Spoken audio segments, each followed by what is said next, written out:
What's up, guys? Welcome to this week's episode of Merricks Garage. It's been a while, but I have been reading all the comments and emails and messages that I get from you guys, and the Burb is back. I haven't been ignoring you. I haven't been ignoring it.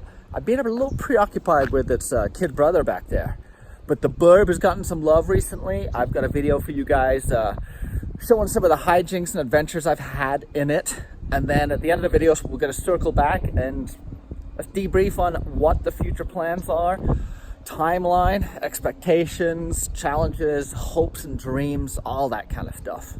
Anyway, enough talk. Let's get to the video. I purchased the Suburban back in July, and it had bald tires back then.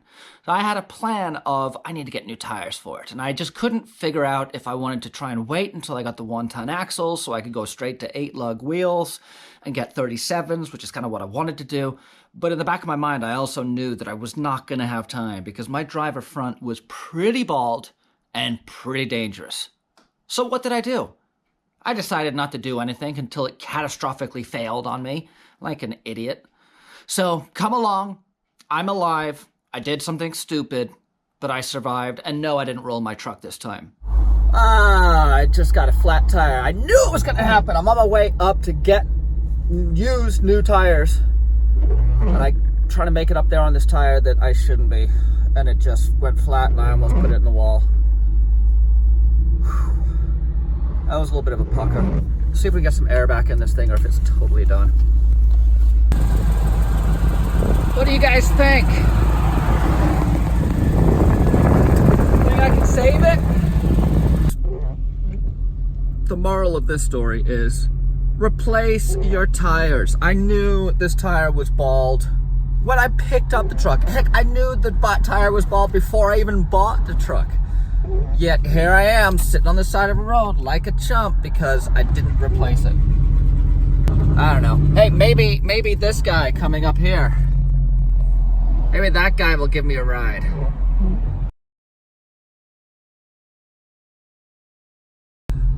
I got AAA on the way. This just became an adventure.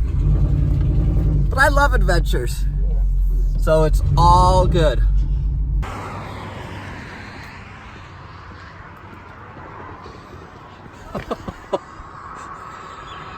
Dude, I did a number on that one.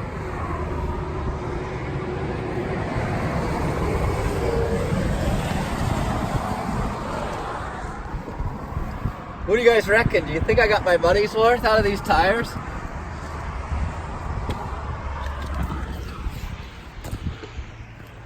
In all seriousness, let's get real here. This was exceedingly stupid. Yeah. Very stupid. This could have hurt someone. So,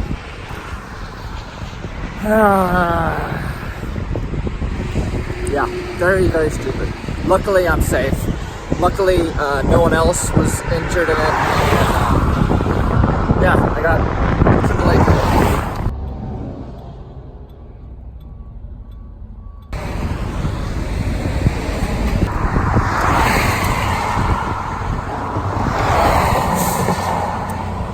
A big shout out to the tow company for pulling me all the way up here to Big Brand Tire up in Slow. There's the tires that are going on. Get this thing down off the ramp truck, get it in here, get the new tires on. I'm stoked that this is all working out. It was, when the tire went, this could have gone sideways really, really quickly. So let's pull it down. Show you guys how damaged this tire is. It's pretty gnarly.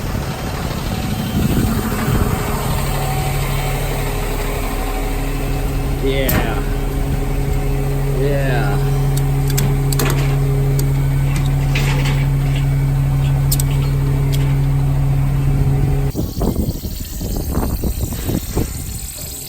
Well, that's not right.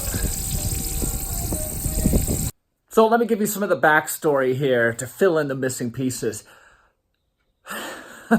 This tire had been losing air for a couple weeks now, and I'd just been filling it back up all the time. It was not a good scenario. So I figured I just had a small leak in the tire, and I just need to replace it. I didn't realize that my rim was cracked also. So on my way up to San Luis Obispo, I took with me my little Milwaukee compressor so I could just add air as I needed to. I know, this story is full of great decisions. So we got the tire on, and it started leaking quite a bit. I mean, it's not holding air. It's just hemorrhaging out of here. The weld around the inner and the outer was obviously compromised and no longer working. I tried RTV, all they had available, and obviously that didn't work. And I was just about to give up hope when this guy showed up. So the bead on my tire is bad. It's leaking. I tried a bunch of RTV. This guy pulls into the lot to get his tires repaired, to get a flat fix on his trailer. And I'm like, is there any chance you can take a look at my wheel? And he's welding it up for me. Sometimes I love people. You're the man, dude. Right on.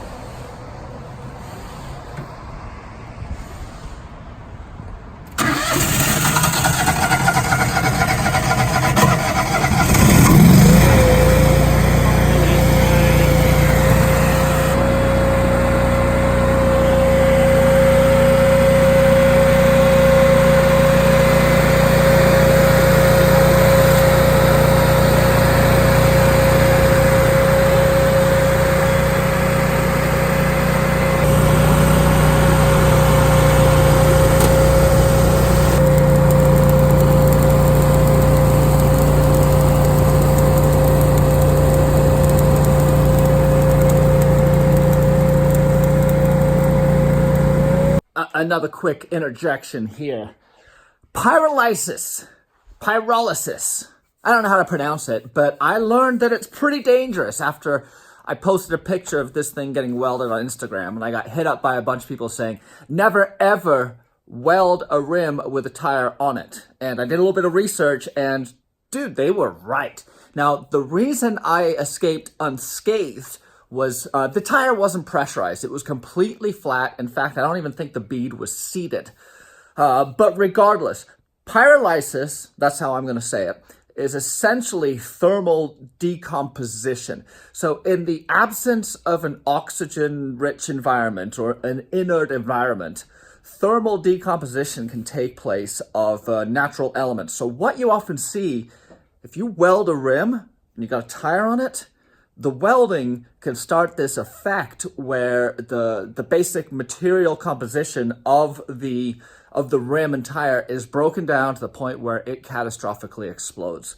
It's pretty gnarly, and it's one of those things that you don't really think about unless you're doing this stuff all the time, and obviously I'm not. So yeah, I wanted to pass along that tidbit. If you guys want to have some fun, go look up pyrolysis videos and welding tires, and you can see just how awesome it can be. Anyway, we didn't die. Let's get back to the video. Well, that turned out to be quite a day. I know I was pushing things, but man, I really dodged a bullet. Thanks to everyone that helped. The guy I bought the tires from drove them over to the store for me. The guy welded up my wheel for me. The tow truck company getting me all the way up there. Everyone was just awesome, and I really, really appreciate it. So the Suburban looks great with these new tires. I'm really, it's a great stance. So those are 35s. I'm not sure what my lift is. It's probably like a 2-inch lift or something. But remember, I'm not slamming this thing around like I am my Blazer. I'm not blowing through all the suspension travel like I do with my Blazer. So yeah, these should be good for a while. Lots of tread on them. I'm fired up. I'm stoked to start work on the Burb. I need to start collecting parts and figuring out exactly timeline of how I want to do this next build, but it'll be cool. I found these tires on Craigslist, and I've got to say, pretty stoked on them. Nice aggressive tread pattern. Decent tread on the side. These are a 35, 12, 50, 15. That was part of my challenge, was finding a 15-inch tire. Most places have gone to 17s or larger now. But this is the Mastercraft. I'm excited about it. Looks like a decent tire. I'm looking forward to seeing how it holds up. So I have not been forgetting about the Suburban. It's just been busy doing family stuff like school run. Nice. And those are my kids making noise. So I haven't forgotten about the Suburban. I have been using it daily. It has become a daily driver for us. The kids love it. It's with all the storms we've been having, it's been great to have a big vehicle that we can all fit in that's relatively safe. So this is what the truck's been doing a lot of, the school run. Knock it up. Yeah. Knock it up. Ouch. Knock it up. Let's go take some kids to school.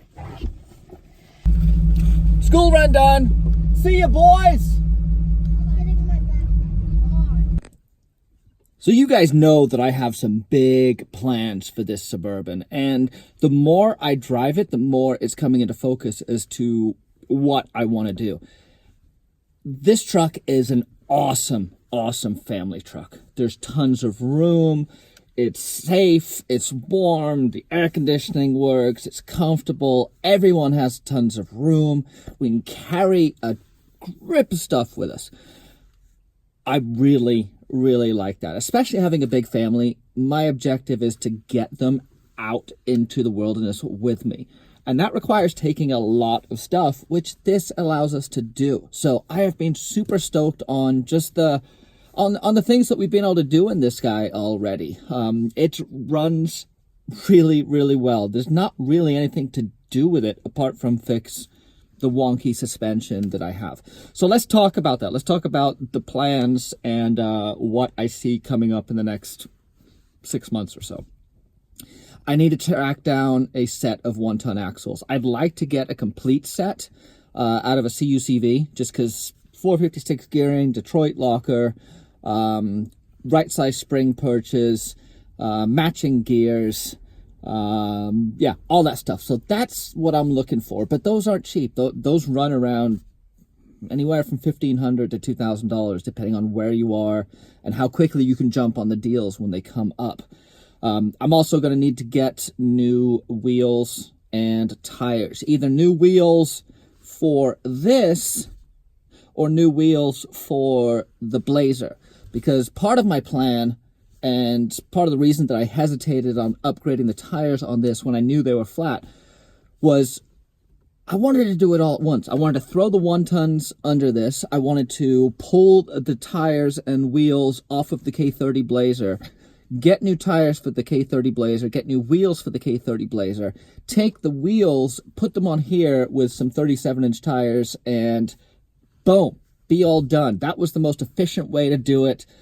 But finances, family obligations, and time got in the way. So that's still on the agenda. That's still what I need to do, but I did have to get these tires in the meantime, so I am able to drive around because it was ridiculously unsafe, as you saw earlier in the video. So that's where I'm at right now. The suspension that I pulled off the K30 Blazer is most likely going to go on here. I've got a lot of stuff, shackle reinforcements up front, 52-inch springs up front, Ford shock towers up front, what else? Dana 60 up front. Then in the back, putting the shackle flip in. I've got a bunch of different leaf springs that I want to try. I've got some 63s and some 56s. Different amount of leaf packs. I got a 7-pack, and I think I got a 5-pack leaf spring that I want to put in the back. I'd eventually like to get to some ORD custom springs all the way around. But that will be when the truck is set up with all the running gear, because I want to be able to measure it, weigh it, and then get the specs over to ORD so I can get the appropriate springs for it. And what else? I had plans to do stuff with the interior. I do need to replace my sagging ceiling, or at least pull it out, spray it, glue it back down, and put it back in. I want to do a bunch of refresh in here. I think this center console up here could be really cool. It just needs some lights that actually work. And that's about it for now. A lot on my plate, but this guy has been huge. While I was working on the K30 Blazer, while that thing was down for 6 months, this pulled heavy duty daily driver. My daily driver is my BMW, but that just doesn't fit very many kids, and they scramble all over it. It can't carry a bunch of stuff, and so this guy has been fantastic for running people everywhere, loading it up with kids. I had all our bikes in the back for about 2 weeks just because it was so convenient to have them in here, and we can just peel off and go for a ride when we wanted to after school and things like that. So I hope this quenched your thirst for more square body Suburban stuff. Hit me down below, give me a like, give me a subscribe, drop a comment about the Suburban. I am actively shopping to suppliers and manufacturers and parts companies to see if they want to partner with me. And the more I can show them the interest in this project, the greater the likelihood of them giving me stuff, and therefore me starting on this build sooner rather than later. So, shameless self-promotion and plug right there. Anyway, Merricks Garage, we'll see you next week.